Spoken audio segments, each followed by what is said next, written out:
Who else could it be but me, your man, Louie T? Well, to Sunday Night Football overtime. Eagles, Niners. Wow. What a devastating loss for the San Francisco 49ers and a big win for the Eagles. This is one of those types of wins that could change the fortunes of their season. I mean, you think about where this Eagles team was before this game. This was a team that most people left for dead. Now, in the division that they're in, there is no such thing as being left for dead. But they were as close as you could get to being on life support without actually being pronounced dead here shortly. And they go on the road and they get a monster win. This reminds me of the win that they got last year on the road. Their season, similar situation, on life support. They go to Green Bay. Nobody's giving them a chance in hell on a Thursday night. And they win that ball game, and it helped turn their season around. They did the same thing later on in the season at Buffalo, another game a lot of people didn't think they could win. Miles Sanders had a huge game. They go to Buffalo, they win. They have a knack for doing this. When they have to have it in a tough situation on the road, they've got a knack for going and finding a way to win. They do it again tonight. Now, this 49ers team, not the same team we saw last season. We know that's a fact. After week 2, this team was decimated by injuries. They get Kittle back tonight. He was outstanding, but there was no help. And last week, I talked about Nick Mullins on the podcast. I even mentioned him. He was an honorable mention on Peak Performers last week. He played really well against the Giants, and I thought he had gotten over these types of performances where you essentially are responsible for your team losing a football game. I thought he had gotten past this, gotten this out of his system back in 2018 when he played a bunch of games. And I was wrong. This was a horrible performance, especially in the second half by Nick Mullins. Had 2 back-breaking picks that really changed the course of this game. I mean, you think about the first pick. If they don't do anything else where they are with the football at that moment, they're at least getting a field goal out of the situation. You look at the end of the game and how the points kind of fell. That field goal loomed large in the grand scheme of things and in the final score and how you execute down the stretch. So that was a back-breaking pick. It took points off the scoreboard.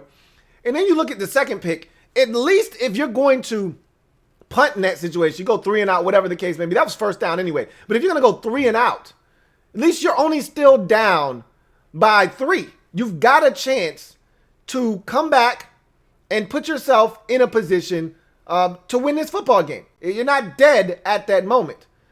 And I think it was 4, actually. The score was at that point of the game. I think it was 20. I think the score at that moment was, I think it was a 4-point lead for the Eagles at that point. 22 to 13, I think. 22, no. I don't remember what the damn score was, but I think they were up 4. The Eagles were up 4 after that touchdown to Travis Fulgham. Hey, ODU, Monarch, stand up. That kid's a Monarch, all right? Y'all represent and recognize. I was so happy for him, even though I wanted the Eagles to lose this game so badly. I was so happy for him to see him get an opportunity to make a roster, be on a team, make a big play in a big spot, even if he doesn't ultimately end up in Philadelphia for the long haul. He's put some good tape out there. He's going to get an opportunity, even if he has to bounce around for a few years and make a bunch of different stops. He's going to get a chance in the league. I'm happy for him. But it was a massive play. That interception that Nick Mullins threw, the pick 6, just an awful decision, terrible throw, and it really changed this game. Because at that point now, you're less than 6 minutes in the game or right around it, and now you're down 2 scores. In a game where both teams have struggled to score, 2 scores is a ton, all right? It was almost like the game exploded for points in the final, 6 minutes of the game or so. 8, let's call it 8 minutes, because the Eagles scored twice in like a minute and a half span, and then the 49ers scored with 2 minutes left in the game. So it was an offensive explosion for this game because there were no points being scored. If I'm not mistaken, it was 14-11. Eagles get the touchdown. that gives them the 18-14 lead. Okay, that's where we were. 18-14 at the time of the pick six. You get the pick six, and then it turns into a 25 to 18 game, or 25 to 14 game. So you're up 11. So that was just a devastating interception there by Mullins. And they came in with Old Faithful CJ Beathard, who almost came in and brought these boys back. He came in the game, gave them a spark, and they just fell short. But, you know, you got to credit this Eagles football team. Here they are with no healthy wide receivers. Greg Ward is there. When Greg Ward is the best you got at receiver and he's the most senior of the group, that's when you know you're working with next to nothing. And that's when you have to recognize the special talents that Carson Wentz possesses. And, you know, he's been under a lot of flack. And I wasn't one of those people talking about, oh, Carson Wentz is garbage. And you know how fans can overreact. But I said he's struggling. I said he's struggling with confidence. You know, it's in his head that I got to go out and I got to make all these plays because I got nobody around me. I got no help. So I got to force the issue. I got to press to make sure that things get done, because if I don't do it, nobody else is going to do it. You know, Zach Ertz is dropping passes. Dallas Goedert is now banged up. I got no receivers. Deshaun Jackson is doing what he normally does, which is get hurt. So he's not available. I can't even tell that Alshon Jeffrey never, ever trust a man with 2 first names. Is even still on the roster because he never plays these days. And so you're looking around and you're saying, what the hell, who am I supposed to throw the football to? And John Hightower made a couple of catches, some big ones down the stretch. Travis Fulgham, as I already mentioned, with the biggest catch of the game. And Miles Sanders was just really solid, you know, out of the backfield, catching it, running it. And they made do with what they had. And it's a testament to Carson Wentz and his ability to strap these guys on his back. It hasn't been a great start to the season for him. And this game doesn't erase the poor start for the Eagles, but it's a building block towards turning things around. And again, in the division, think about this for a second. They were 0-2-1.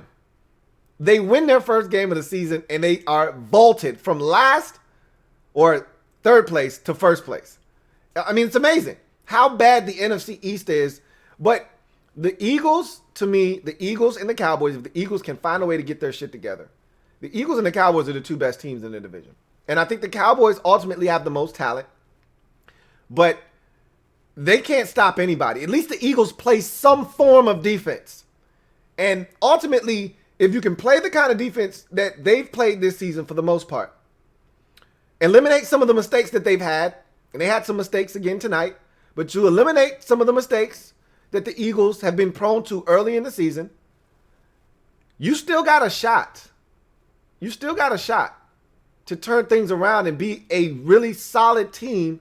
As you get healthier throughout the course of the season, you get some of your stuff back, you can ultimately look and say, hey, why not us get hot and find a way to not only win this division, but be a credible team heading into the postseason. Now, that's a long ways away from that. And this division is terrible. But if you're the Eagles, you need to turn your focus to this division. Now, you got a tough schedule. You got a tough stretch coming up with some tough ball games. But nobody in the division is going anywhere. The only team that has a chance to really, catch lightning in the bottle here is, I think Dallas has some games that are winnable coming up, including the Giants at home this week, I think. So no one's running away with this thing is what I'm saying. So even if you lose to the Ravens and a couple of the teams you got on the schedule coming up, even if you lose a couple of those games, you're going to be fine. You're still going to be right in the mix. And that tie may ultimately save you, which is crazy because you had no business tying with the Cincinnati Bengals at home. There's no excuse for that. But that ultimately may save you. In a division that is so trash, that tie may ultimately be the difference between you being, 7-9 and everybody else is 7-9 and you being tied with them, and then it comes down to the division record, or you being 7-8-1 and just getting the nod over, say, Dallas or Washington in this division. So it's amazing sometimes what a tie can do for you, but this was a big, big win, and we got another reminder that, hey, Carson Wentz is still good, okay? He's not terrible. A lot of people, the sky is falling. Oh, my God, Carson Wentz is terrible. He's trash now. Like, it's crazy how fast people forget how good players are. It's amazing. They have a couple of bad games or they look like a shell of themselves for a brief period, and all of a sudden they don't know how to play anymore. They're no good. They played the worst place to go. It's a cesspool. Two places: social media and to the local radio station. They played the bites of the fans in Philadelphia. Those are the two worst places you can go. You go to social media and everybody thinks they know what the hell's going on, and you're the worst player in the world. And you go to the radio station, they're always overreacting on radio stations. Okay, two worst places to go if you're looking for any kind of reasonable opinions. All right. Carson Wentz is still good. Contrary to popular belief at this point, at this moment, he's still a really good quarterback. And this was a big win. They had to have this. To fall to 0-3-1 with some of the games they've got coming up. Look, again, the division isn't going anywhere. So had they lost this game, they still would have been right in the mix. Okay, they still would have been literally one game out of first place. So that wouldn't have changed much. But you needed to get that monkey off your back. You needed to change that 0 in the left-hand column and get a different number there. And you were able to do that tonight. Gives you a little bit of confidence on the flight back. And who knows, all of a sudden you get that pep back in your step. And some of these games that look daunting on the schedule, all of a sudden you have the confidence to say, hey, why can't we win this game?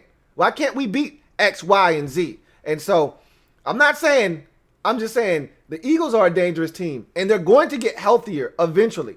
They're not going to be playing with Jordan Mailata at left tackle for the rest of the season. They're not going to be playing with Jack Driscoll at right tackle, even though you got Lane Johnson for most of the night, but he did have a brief spell there where he was out of the game. You're not going to be having to worry about Jack Driscoll playing right tackle for you. You're not going to have to worry about Travis Fulgham, even though he may ultimately be a revelation for you. You may turn out and say, hey, Travis Fulgham, not bad. Maybe we should give him some more snaps. Similar to how you found Greg Ward last year out of necessity. Now Greg Ward is a fixture on this team. So maybe you unearth another gem here in Travis Fulgham. I'm hoping so. But this team is going to figure some things out.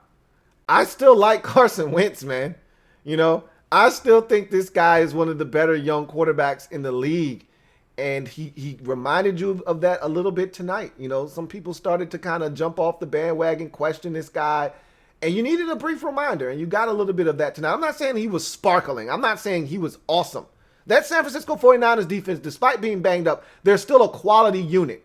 And with what they were putting on the field, Philadelphia, that is, offensively, it's a wonder. It's amazing that he was even able to do what he did tonight. It's crazy. So I think Wentz showed a little bit of why he still is a really good quarterback and why the Eagles are a team you can't count out, because number 11 is still under center. And as long as he's there, he makes up for some of the shortcomings of his head coach, because there are certain decisions that I don't necessarily agree with Doug Peterson, but you can erase a lot of wrong and a lot of bad when you've got a player like Carson Wentz under center. And I really like Miles Sanders. And if he's healthy, along with Wentz, they're gonna have a shot.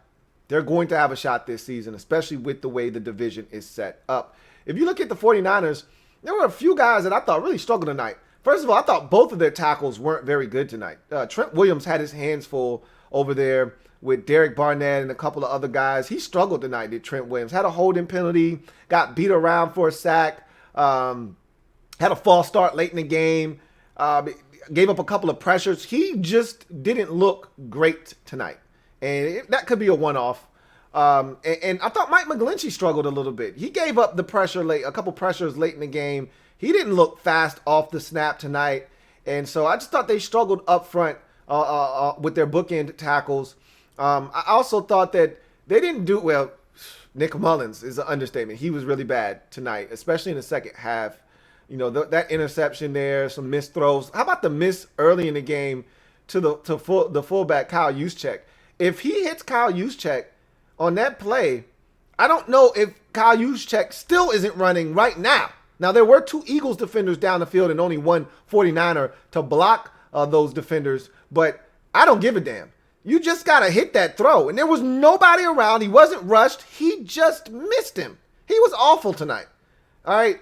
And it really cost them. This was a very winnable game. And when you look at that division that the 49ers are in, You can ill afford to lose games like this. This is the second time you've lost at home this season. And for everyone that was talking about how good, oh my God, Kyler Murray, MVP, the Cardinals, here they come. They've lost 2 straight. And one of those losses that you have at home is to Arizona. And you're looking at yourself saying, how the hell did we manage to lose to them? Now, that's family business. It's totally different. But this 49ers team is in trouble. Because in this particular division with the Rams and with the Seahawks, and even Arizona, don't count them out because they're 2-2. You can't afford to lose these types of games at home. These are the types of games you got to find a way to win. By hook or by crook. This was ugly. This was ugly for 3 quarters, but if you found a way to win this game 19-18, nobody would have given a shit. You just put it in the left-hand column and you keep it moving. But you weren't able, and that's the difference between this year's team and last year's team. This year's team, not capable of finding a way to win a game like this. Last year's team, they had some ugly games. But you know what they always found a way to do? They found a way to win. It was a mud fest, a slop bowl against Washington in the rain last year. They won it 9-0. Like, you just find a way to get it done. Nobody cares about what it looks like, how aesthetically pleasing it is. Just get the dub. And this was one of those games. It was not pretty. Offensively, you were anemic for much of the night. If it wasn't George Kittle, it wasn't getting done. If it wasn't Jerick McKinnon, it wasn't getting done. You know, even though Brandon Ayuk had a big catch and run, well, they called it a run because it was a backwards pass. But you really didn't, I didn't feel like Kyle Shanahan, especially when you're dealing with Nick Mullins at quarterback. And as I said, Nick Mullins was really good last week. Threw for over 300 yards last week. Was really effective last week against the Giants. Well, this wasn't the Giants. This is the Eagles. Totally different team. Even though the division stinks, totally different team. And so I thought he would be able to manage the game, take what the Eagles were giving him, and when some opportunities presented themselves, hit. And he didn't. You saw it from early on, first possession. He misses Kyle Juszczyk. You can't miss that throw. So he wasn't on tonight. And I thought Kyle needed to do a better job. And he did. There was a stretch there. When they went down 8-0, and that next drive, when they ultimately got into the end zone, he did a great job of just get the ball out of Mullins' hands. All right, just take the ball away from him and just put it in your playmakers' hands. I thought there needed to be more runs, jet sweeps and things of that nature to get it to Deebo Samuel. I know this is his first game back. Can't put but so much on him. But I thought they needed to get it to Deebo more, whether it was in a wide receiver screen game or something like that. I thought they needed to get it to Ayuk more. Get it to your playmakers more. All right, they got it to Kittle a ton tonight. All right, they got it to Jerick McKinnon a ton tonight. But I wanted to see Ayuk. I wanted to see Deebo Samuel touch it more. Get it out of Mullins' hands and into these guys' hands and let them make plays. And I didn't think they did that enough tonight. And unfortunately, you put the ball in Mullins' hands and you saw what happened in some crucial situations. He did not respond well to pressure tonight, took some bad sacks. He just didn't play well at all. And if the move to C.J. Beathard was made sooner, who knows what would have happened. But it's hindsight, and hindsight is usually 20/20. You couldn't have foreseen, after the game that he had last week, you couldn't have known that Mullins was going to play as poorly as he did tonight. But he did. And it's unfortunate because it cost you. His 2 interceptions are the difference between you finding a way to win this game 20-18 versus you losing this football game 25-20. His 2 interceptions changed the tenor of this game. You win this game more likely than not 20-18. That's what I envisioned happening because you get the first field goal, and then when they score that touchdown to go up 18-17, or it would have been 18-17 at that point, but when they score that touchdown, you don't throw that pick there. I think you find a way to get in the field goal range and win this football game. But he throws the pick 6, and it really puts you in a bind. You bring C.J. Beathard in. He plays well, but too little, too late. So big win for the Eagles. They're now 1-2-1, and more importantly, they're now atop the NFC East. For the 49ers, you're now 2-2, and in a stacked division where Seattle's red hot. They're 4-0. The Rams are 3-1. You're now tied with Arizona for last place at 2-2. You're not out of this thing by any stretch of the imagination, but you got some massive games coming up. You got to get healthy fast because your schedule is pretty damn daunting. They showed us a snapshot of your schedule, the next 5 games. It's pretty damn tough. It's brutal, and there's some big roadies there. I don't know. It's not the same, and no fans in the stands, but it's still brutal to have to travel. And there's some tough ones, man. At Seattle, I think you might even be at Tampa Bay. I'm not sure if there's a Tampa Bay in there or not. I know I saw home for Green Bay, but this isn't the same Packers team that you trounced over, and you're not the same team that trounced over those Packers a season ago twice. So it's going to get real for you quickly. We'll see how you respond, though. We'll see how you respond. Do you have the resiliency that you had a season ago, or are you going to wilt under some of this pressure of some of these injuries? And you know what? When you lose the Super Bowl, it's tough to rebound, and you're going to get everybody's best shot because you're the team that everybody wants to be now. They're gunning for what you have, which is the crown of being the NFC champion from a season ago. So you've got depth. You got to find a way to get it done. And this was a game you needed to win at home. Desperate Eagles team. You let them come in there and steal one from you. When you look back at your season, if you missed the postseason by a game, this is one of those games you look at and say, we let that game slip through our fingers. And you've made some mistakes this year. The Arizona game, you get a punt block. You were dominating early. These are the types of mistakes to get you beat. That block punt in that game, this game with the 2 interceptions, these are the types of plays that get you beat. The fumble by Mullins, you just had too many mistakes to try to win a game like this against a desperate Eagles football team. Got some super chats, though, so I want to get to those and knock those out quickly. So let's do that. First one is from 61 Livy. Thank you for the super chat, 61 Livy. Greatly appreciate you. 61 Livy writes, Louie T, this is my favorite part of Sunday night. Bills 4-0. Almost threw up when Josh Allen got hurt, but thank God he's okay. Cowboys suck, by the way. Ha ha. Man, you know how I feel about Josh Allen. Love that guy. Love the fact that he's playing so well. I had this sickening feeling in the pit of my stomach because I watched that game live. And yeah, when he got hurt and he ran off the field on that third down going into a fourth down, I was like, please be okay. Now, just like Sam Darnold, they're going to be some test run more likely than not. They're going to make sure he's okay. Remember, Darnold came back and played, and then they realized he had an AC joint sprain and that he was going to be out for a few weeks or whatever the case may be. So he came back out with one of those shoulder stabilizers. So it'll be interesting to see, what the severity of the injury is, if it's something minor. But this guy's playing at a top-notch level, man, and I hope he is okay because this Bills team is dangerous, but they're only dangerous because of Josh Allen's play. You take him out of the mix. If you stick Matt Barkley in there, this is not the same Bills football team. So thank you for the super chat, 61 Livy. Got another super chat. This one is from Kevin the PRF. Thank you for the super chat, Kevin, who writes, I didn't want the Eagles to win, but I didn't mind Trent Williams losing. Hashtag needless. He says needlessly salty. I don't have a Trent Williams problem. I don't like the way it ended in Washington, much like most of the fan base. But I don't have a problem with Trent Williams. He did what he felt like he needed to do to get out. He got out. I wish him nothing but the best, but he struggled tonight. He did not play his best brand of football.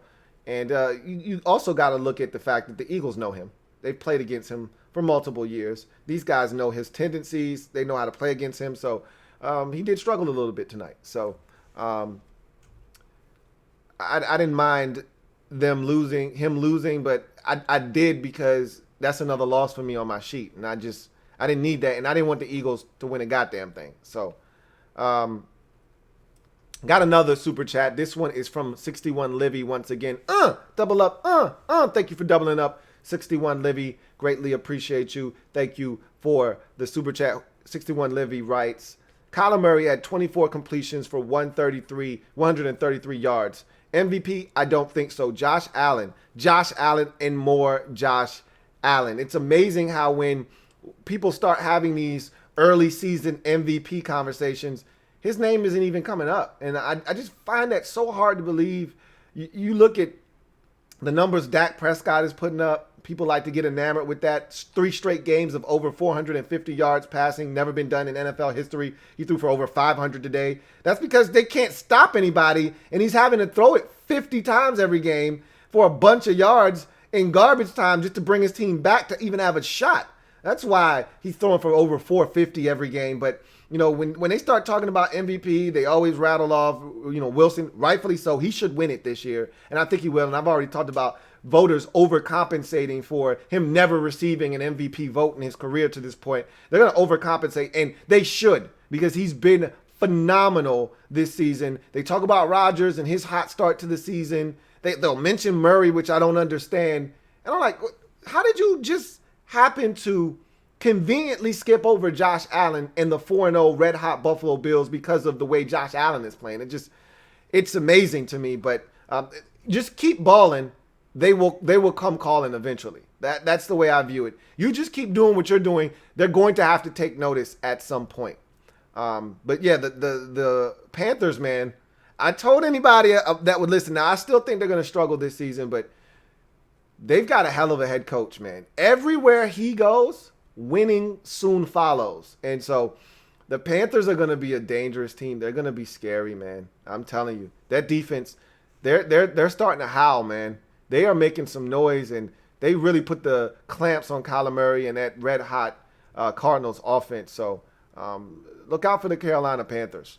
Anyhow, got another super chat. This one is from Lurtz of Orthanic. Thank you for the super chat, Lurtz of Orthanic, who writes, "Hey, Louie, just wanted to say thanks for energetic post-game every week. Haven't found better analysis yet. Bright spot in a trash year. Stay safe, King. Hashtag LTN." I appreciate you, Lurtz of Orthanic. Thank you so much for the support. And you know what it is, man. Win, lose, or draw, you know where you're going to find me. And after every single game, I'm going to be here, man. Sometimes I'm frustrated and, I'm pissed off, or I'm not in the mood, but I'm going to do it because I love it. And, I've always said it's therapeutic for me too, just to get that stuff off my chest sometimes, so I'm not walking around mad at the world because, my girl and my son, they didn't do nothing to me. They don't deserve that. Let me take it out on the camera and get all of that off my chest so I can walk around being happily blessed as I normally am. So I appreciate you for continuing to support and checking me out, man. Thank you so much. Got another super chat. This one is from Vincent Cole. Thank you for the super chat, Vincent Cole. Greatly appreciate you. Vincent writes, "Just wanted to shout out my guy Joe Mixon. He must have helped you win fantasy this week or something." You shouted out Joe Mixon randomly. Must have did some wonders for you on your fantasy team. But shout out to the Bengals for getting their first win of their season, and Joe Burrow getting the first win of his NFL career. Many more to come for him. Thought they could win. They did. And can't wait to watch the game and see how that actually unfolded. Thank you for the super chat, Vincent Coe. Got another one here from my man Silver Villains. Silver V, thank you for the super chat, who writes, "What's up, my man Louie T? Are you finally ready to throw in the towel on your Texans winning the AFC South pick?" Yes, they're dead now. I said they were on life support, that they needed to beat the Vikings, and that they had a schedule that they could handle. They blew it at home. I haven't watched that game yet, but they let the Vikings come in there and get them and get off the schneid, and so now they're dead. They're done. With the Colts playing as good as they are, and the COVID-19 Titans at 3-0, yeah, they're done. They're done in that division, and so I'm disappointed in them. But you know what? This may be the season that finally gets Bill O'Brien out of there, and I still don't think he's going anywhere, but this could be the one. They go 5-11 this year, which is very, very possible with the way they've started this season off. And looking at their schedule, you can't beat Minnesota at home. And I'm not saying that Minnesota is mincemeat or chopped liver, but that's a team that everybody's been scoring 30-plus on, and you couldn't get to 30. It says a lot about the struggles of that offense this year, and their defense, which I thought had turned the corner against Baltimore. Even though they lost that game, I thought the defense had actually played well.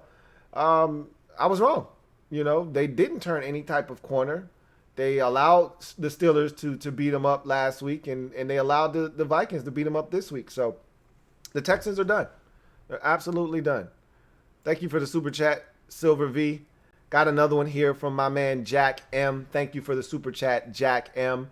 My man Jack writes, "Louie, who are some pass rushers the Hawks can target at the deadline at an affordable price, given no first? Love the show." Um, it's hard because teams don't like to give up premium pass rushers. It's hard to get a pass rusher at the trade deadline. They've got to do something. They've got to be able to affect the passer. It's the one thing that's going to stop them. If anything can, it's the lack of pass rush and just allowing quarterbacks the time to be able to survey the field and pick them apart. If they are to have one weakness in an Achilles heel, it's that. I talked about it before the season started.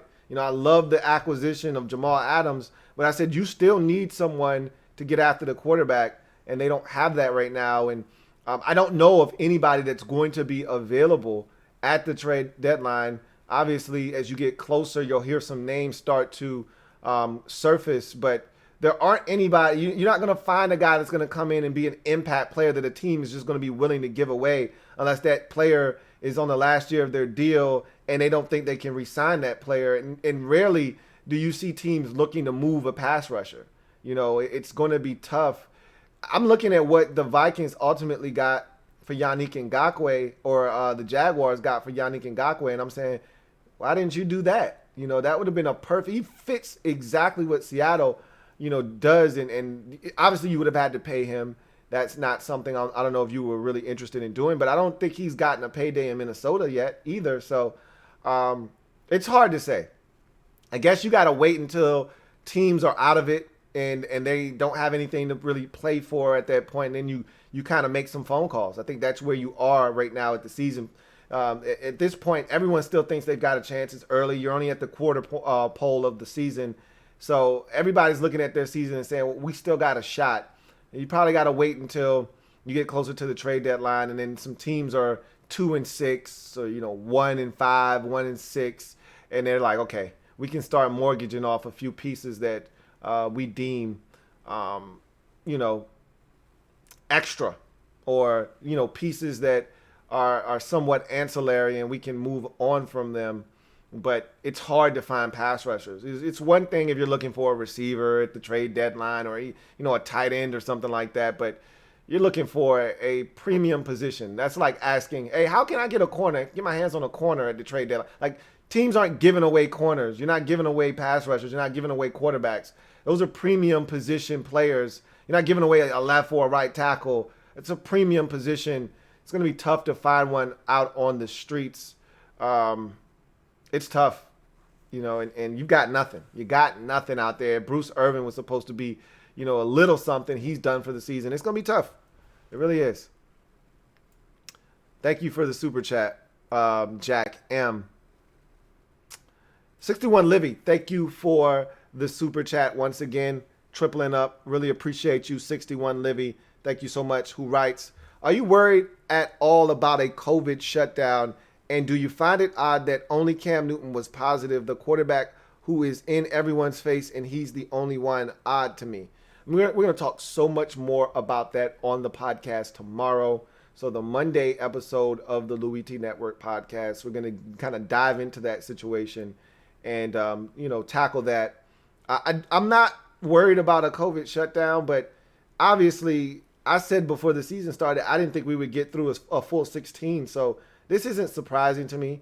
I knew that this would, we would have positive tests and that we would have some games postponed. I didn't know how the league would handle it. So seeing how they're handling these situations was something that I wanted to see. So we've gotten a chance to see two different ways to handle it. One was, hey, get Cam out of there, quarantine him from everyone else, test everyone to make sure no other positive tests flare up.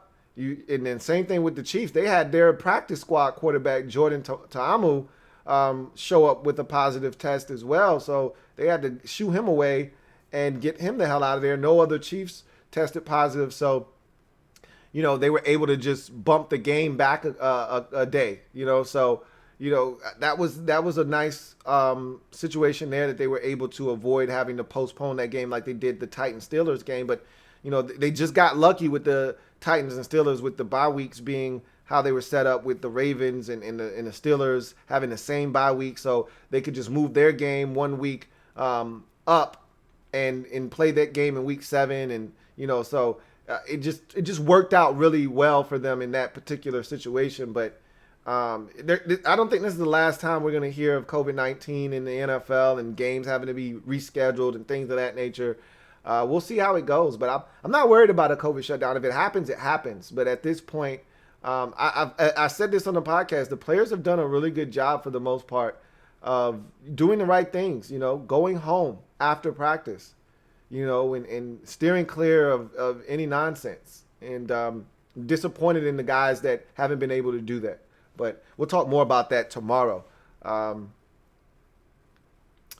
Let's see. Vanguardian TV, thank you for the super chat. Greatly appreciate you. Thank you so much. Vincent Cole, double up, thank you for doubling up, Vincent Cole. Thank you for the super chat. My man Vincent Cole writes, shout out to Lou.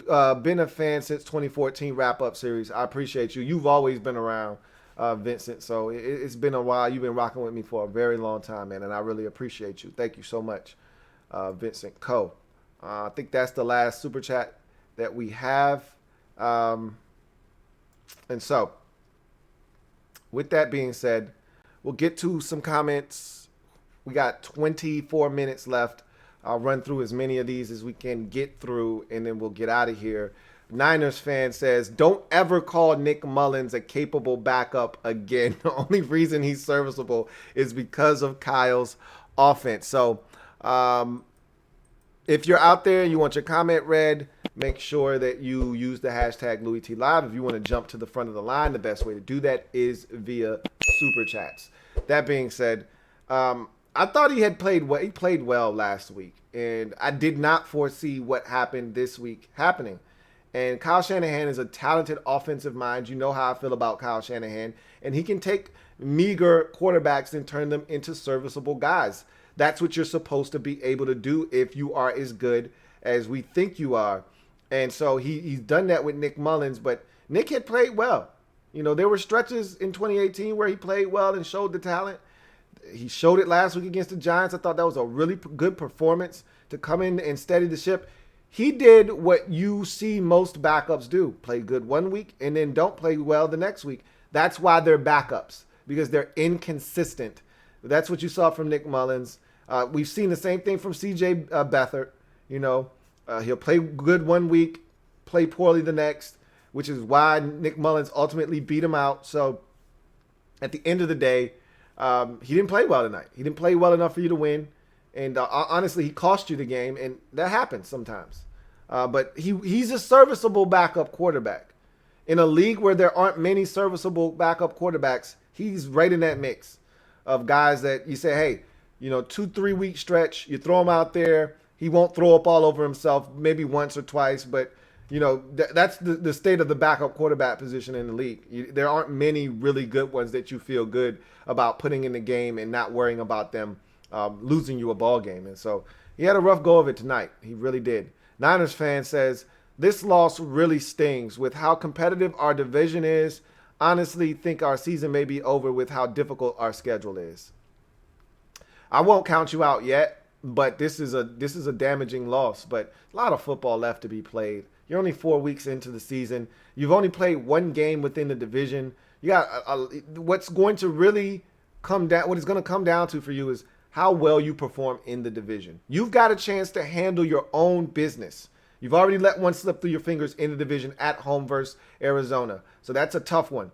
But if you can find a way to right the ship inside the division, you're not going to sweep Seattle. But if you can split with them, you find a way to sweep the Rams, and you get Arizona and split with them, just like that, you're 4-2 in the division, and all is well. You got a fighting chance. Now, if you struggle in the division, if this continues, and let's say you go 3-3 or even worse, 2-4 in the division, you're dead. So I think now, yeah, the schedule's tough, but you're going to get healthier. You're going to compete. You're going to have a shot. The biggest thing is you've got to start taking care of business in the division. That's the biggest thing right now is start taking care of business in the division and get healthy. Those are the only things you can really try to control. And you just let the chips fall where they may. But in your division, as you brought up, and I talked about this earlier in the show, in the division that you're in, this is a tough loss to take because that was a winless team coming to your building and an opportunity to get to 3-1 and stay hip to hip with the Seattle Seahawks. They're still in front of you, but you would have been in phase, okay? Now they got a full step and a half on you, and this is a good throw coming, and they got you beat. And now you look up, and the Rams, you're not right where you want to be with them either. They're 3-1, and it's tough sledding when you play in a division this good. It's a gift and a curse. Iron sharpen iron. So these teams in the division are going to be better because of the competition within the division, but at the same time, you get your brains bashed in. If your iron isn't sharp enough, you get cut up. You can find yourself looking at 8-8 at season's end. So this is a tough one, but you can bounce back. Still good football team and a lot of football left to be played. Niners fan says, if Beathard was in at the start of the second half, I think we win this one. Maybe. But, again, hindsight is 2020. Who's to say that more C.J. Beathard with the Eagles actually not just sitting back in soft zone coverage? Who's to say he doesn't make a mistake or two in this game? So, anyhow, that's a tough one to take if you are a 49ers fan. Got one here from Kevin, the PRF, says, if that damn tight end catches the 2-point conversion, we're watching overtime. Honestly, don't put that on George Kittle. All right, don't put that on his plate. C.J. Beathard could have tiptoed in the end zone on that one. Why are you throwing the football when you can just tuck it and run into the end zone? Like, I didn't understand why he felt the need to throw that pass. Run it in. And it was funny because Chris Collinsworth said on the replay that he thought he could run it in. I was saying the same thing when it was live. When the play first happened, I'm like, why didn't he just run? I said, maybe there was a defender out there that I couldn't see that was out of the line of view of the TV shot. And then they played the replay. There was nobody out there. That defender was still running with George Kittle. By the time he stops to turn and pivot, Beathard's in the end zone. Just run the shit in. That was a bad decision by C.J. Beathard, and it really cost them because you would have gotten in the field goal range, and that game more likely than not would have been tied. Maybe the Eagles play it differently. They're probably more aggressive if they know a field goal ties the game and a touchdown gets them beat versus, hey, they need a touchdown to beat us. They can't tie the game with a field goal. Maybe they're more aggressive trying to get a first down, at the end of the game. But that's nor here nor there. Beathard should have run that one in. Lurtz of Orthanic says, props to Beathard for earning his pay and making this a nail-biting finish. Putting him in was a surprise, but 100% the right call. Almost saved the game. It was crazy. Kyle just had seen enough. That was a back-breaking interception thrown by Mullins on a night where he just struggled. Like I said, he accounted for 3 turnovers in this game. He had to fumble. He had the 2 interceptions. And all of these were very impactful plays in the game. He missed a wide-open Kyle Juszczyk on the first possession. He wasn't good tonight. He simply wasn't good. He wasn't seeing the field well. He wasn't in rhythm. And he missed some opportunities. Had Kendrick Bourne open on a throw out in the flats and overshot him. There were opportunities in this game. He didn't get it done.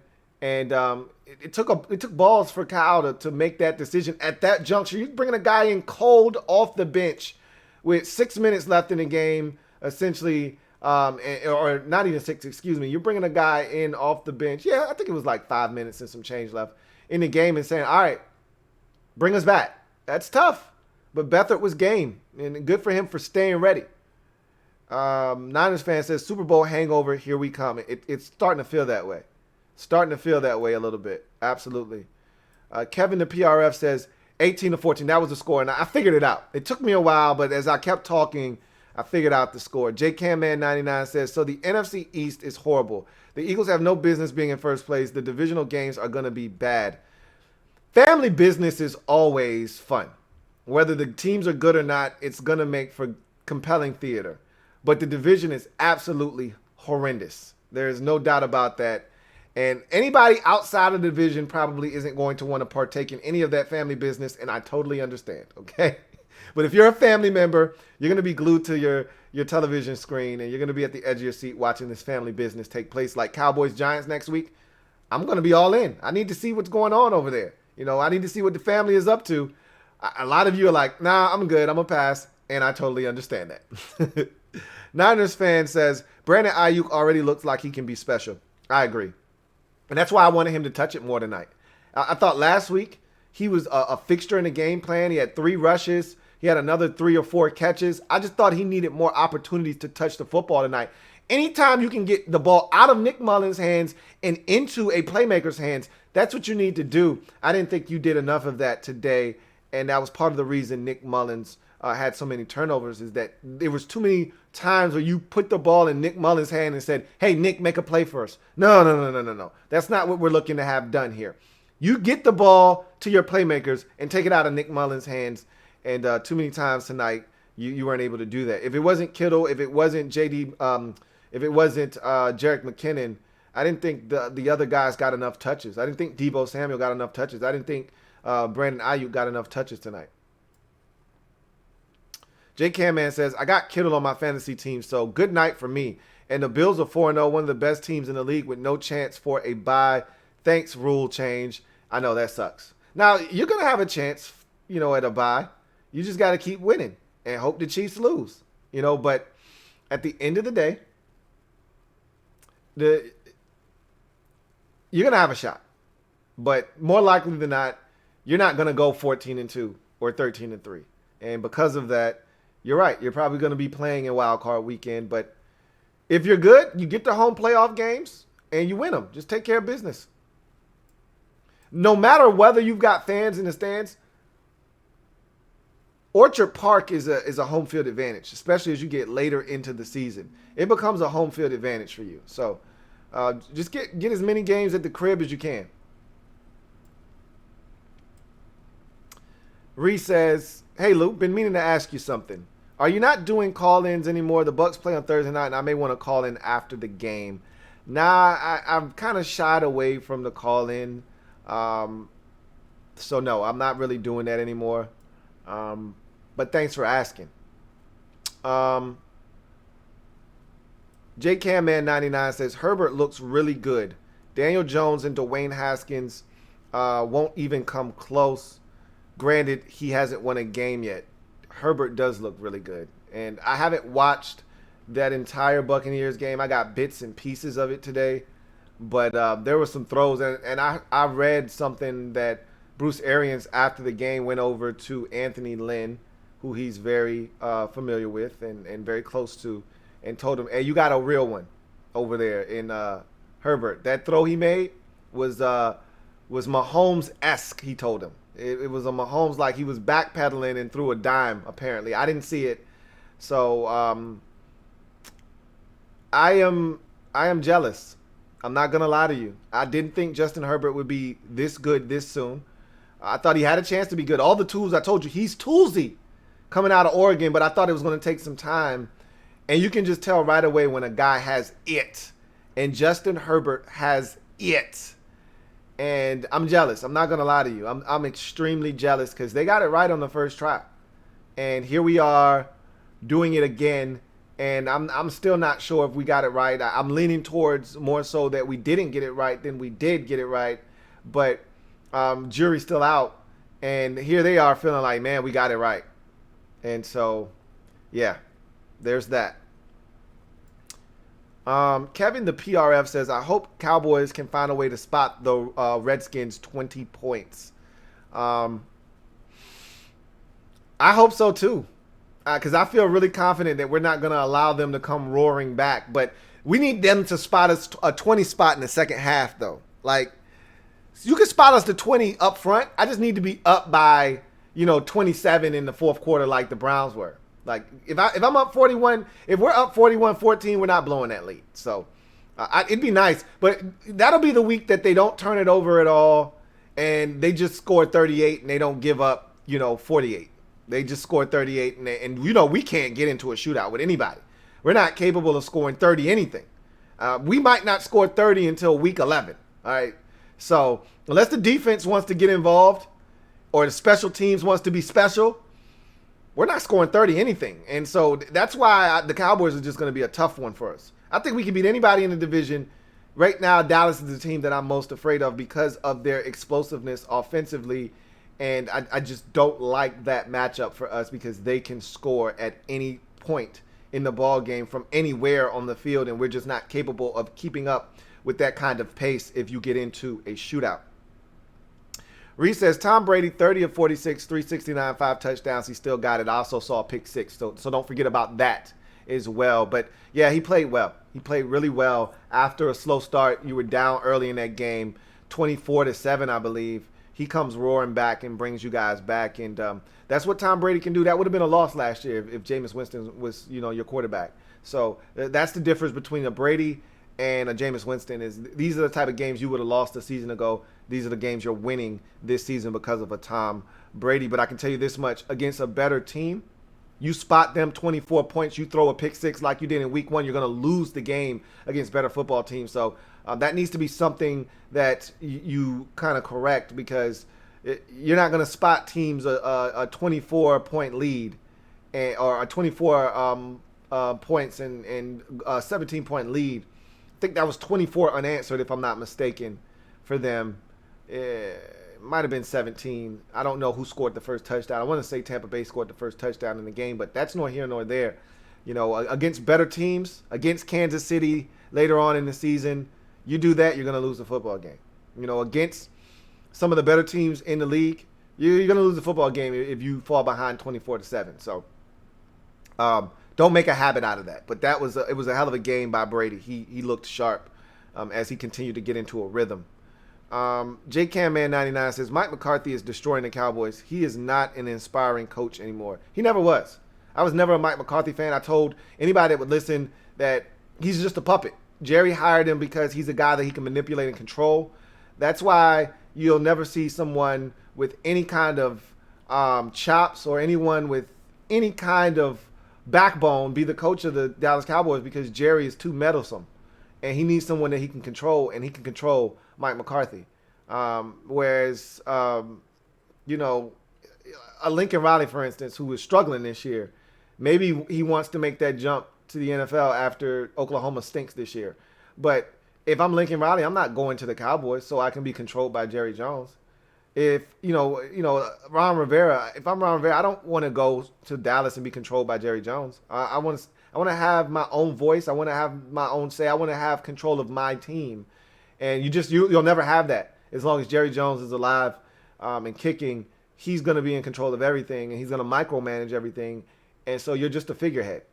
And Mike McCarthy, I told you, wasn't a great coach in Green Bay. He was just coaching a great player. And so there's a difference. And they're finding that out now. They're scoring a bunch of points. They just can't stop no damn body. Reese says, that throw to Fulgham was a dime, Lou. Yes. Yes, it was. And I love the split screen shot of them syncing up, him letting the ball go and Fulgham running down the field. Fulgham didn't even know where the ball was. Literally, he looks up and the ball is on its way down when he finally tracks it. He looks back at Wentz and he sees Wentz looking at him like, bruh, the ball's in the air. So he looks up and the ball's coming down and he's like, oh, crap. He almost dropped it because he had to adjust at the very last minute.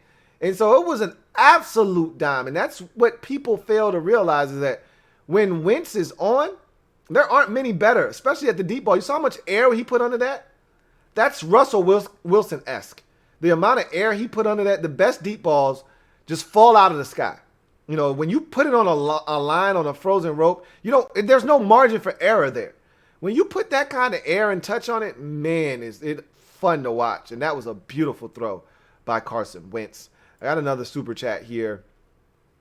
It's from 61 Livy. Thank you for the super chat, 61 Livy. Greatly appreciate you. 61 Livy writes, what's your 5 top teams look like right now and bottom 3 with the Jets last, as we all know? What a shame. What are they doing to Sam?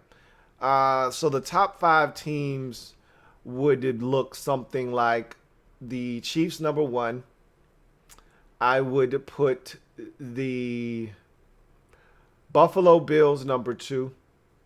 Right now, I would put the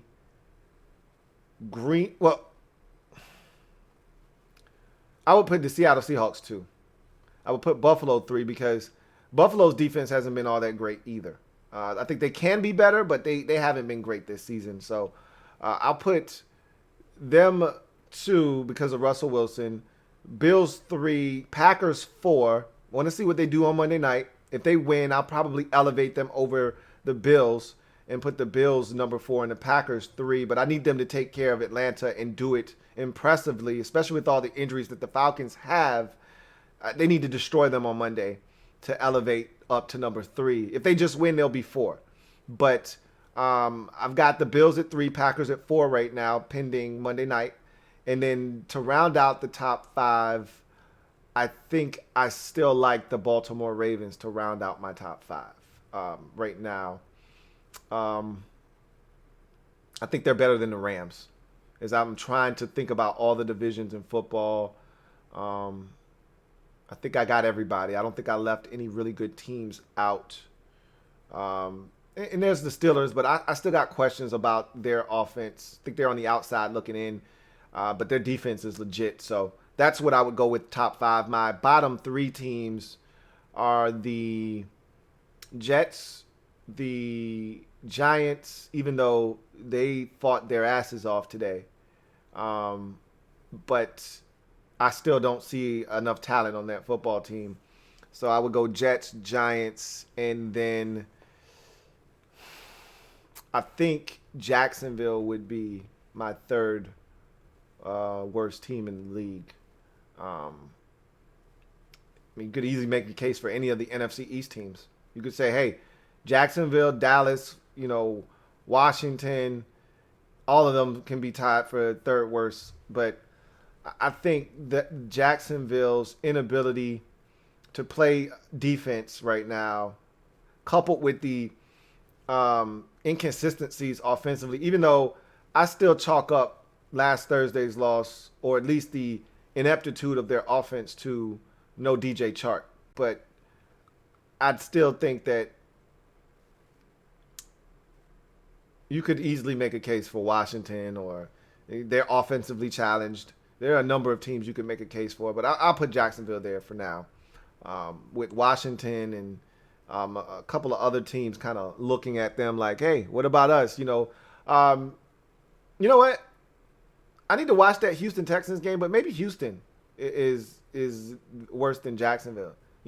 Maybe there's a I don't think the Falcons, even though they're 0 for right now, I don't think they're that bad. Their record is in no way, shape, or form a true reflection of what that team is. They just don't know how to win. But I think maybe Houston could be in that consideration there too, as well. But anyway, we got 2 minutes left, so I'll try to knock out a few more comments and get out of here. Cloud says, it's about time we won one. God damn it. Indeed. J Cam Man says, I really hope the Bills can win one playoff game this year. Obviously, I want the Super Bowl, but the Bills have to pass this test. I think they will. Styles make fights. So who you play in the first round of the playoffs will be the real thing there. You could get a hot team that didn't win their division, but they're playing their best football at the right time of the year, and they come into Buffalo and cut through you like a hot knife through butter. So it just depends on, who it is. But got to get there first. It's a long ways away. We talked about Josh Allen getting hurt today, and how that literally could have been your season right there. So let's not start using the P word recklessly 4 weeks into the season. You look like a really good football team, but let's let some more of the season play out before we start talking about winning playoff games. You got to get there first. Because if Matt Barkley has to come in, your season is in trouble. Anyhow, let's say Deron Johnson, good game today, Ravens Nation. 20th Mike says, I think because it's Sunday night, the Eagles perform much better than if it's a 1 o'clock game.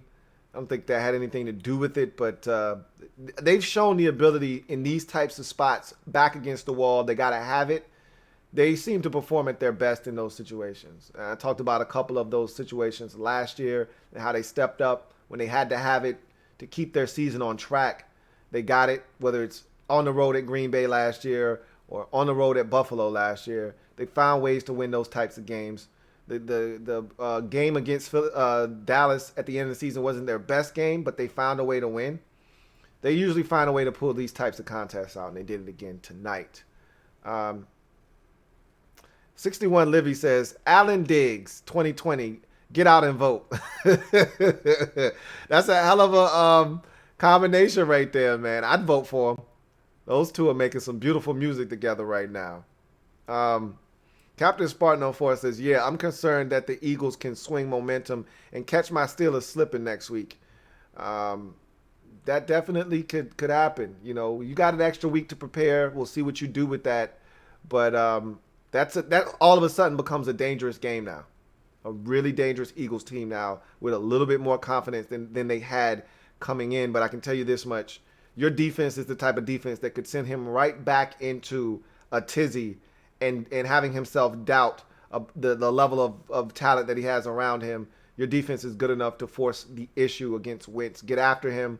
And if they got the same issues that they have up front with injuries, and they're starting Jordan Mailata and Lane Johnson is yo-yoing back and forth in and out of the lineup, your guys are going to eat in that football game.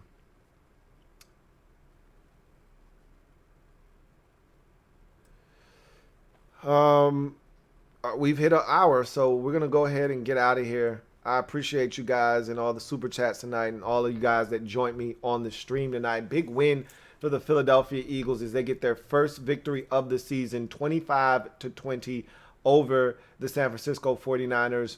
Wentz was good. He wasn't great, but when they needed him to show up, he played his best brand of football, made the biggest play of the game to that point with the throw to Travis Fulgham for the touchdown. It was an absolute dime, as my man Reese said earlier. And they had to have this one, and they found a way to get it. And I thought the defense was gritty. They came out and they played aggressively all night long. They took the fight to the 49ers in this game, hung around, and when the opportunity presented itself, they struck and took advantage, and they get their first win. And not only do they get their first win of the season, now at 1-2-1 on the season, they're now in first place in the NFC East. For the 49ers, devastating loss. Drops you to 2-2 on the season. Drops you to a two-way tie for third place in the division with Arizona. But more importantly, you lose a game to a team that was winless coming into your building, and you lose a game in the conference, and you lose a game that, frankly, you can't afford to lose at home. And in a division where it's the most combined wins of any division in football, nobody's under 500, you can't afford to drop these kinds of games. You just can't. And so this one stings if you're the San Francisco 49ers. That's going to do it for me, your man, Louie T. I thank you guys for joining me. Remember, if it's not your man T, it's not the best NFL coverage it could be. Continue to support the Louie T Network. Check out the merch. Again, we have Louie T Network Susan G. Komen merch available for the month of October. Some of the proceeds go to the Susan G. Komen Foundation for breast cancer research. So again, if you want to support the Louie T Network and you want to support breast cancer research, you can do all of that by purchasing some merch. I greatly appreciate you guys. Also, make sure that you like this video. Subscribe to the Louie T Network if you haven't already done so, and turn on that notification bell so you don't miss a thing. We'll be on tomorrow a lot sooner with the podcast because I've watched a lot of football today. I'm going to watch some more after this stream is over with. So I'll be able to wrap up a lot of these games today. And with the postponement of the Chiefs game, that took another game off of the docket that I'll be able to watch tomorrow. And with no Steelers Titans game, that's another game off the docket. So I will be on with the podcast a lot earlier tomorrow than I normally, or today than I normally would be. So be on the lookout for the Louie T Network podcast. We'll be talking about the COVID-19 situation and some of the tests and what it could mean. But we'll be going slate skating tomorrow. And we'll be going all around the league, some really big wins for some teams. And so we'll have a lot to discuss on tomorrow's show. So looking forward to chopping it up with you guys. In the meantime, enjoy the rest of your night. I'm going to do that as well. You guys take care. I will see you tomorrow. Thank you for joining me. LouieTeeNetwork.